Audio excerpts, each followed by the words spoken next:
Let's say I have an eating disorder, okay? So I either undereat or overeat at times or throughout the day. I have issues of control with regards to the amount, timing, type, and quality of food that I ingest. Okay, this is my relationship to food. But where does my relationship to myself come in the picture?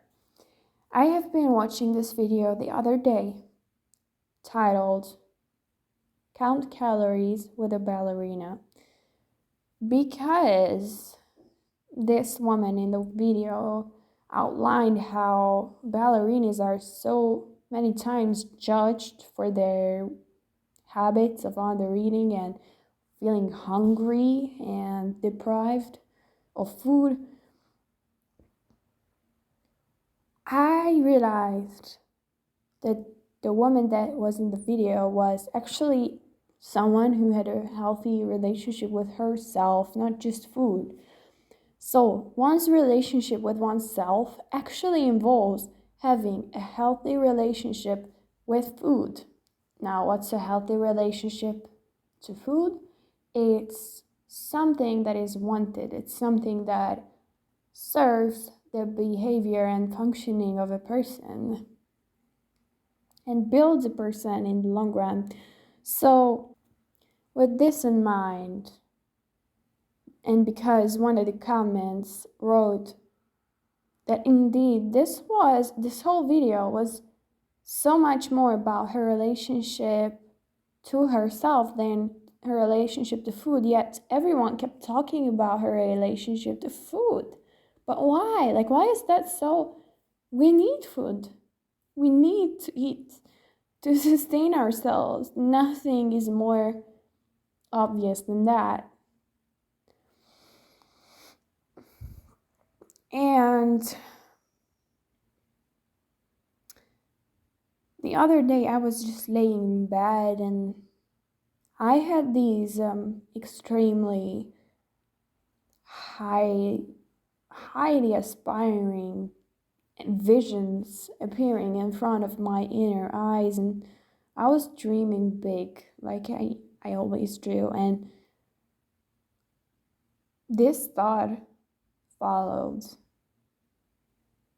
I quote, "Here I am counting calories," end quote. I have been counting calories myself for a while, but I have been exposed to people who have had unhealthy relationships to food and they skinny shamed me or they called me, anorexic and things like that when I really just was trying to feel better about myself and in my body. So I never even thought about food. What actually was happening was the person who called me names and the person who made me feel ashamed about my healthy relationship to myself had a dysfunctional relationship to food herself. And therefore, she had a dysfunctional relationship to herself. Her self-image was related to the way that she ate. I just want you to ponder the fact that if you have issues with eating or if you have any type of eating disorder, first of all, you're not alone. It's so common nowadays, not just nowadays, in general. Ever since agricultural shifts have been implemented, ever since agriculture hit the surface and people have become more and more prone to overeating because of unlimited access to food, eating disorders have kind of taken over the scene, literally.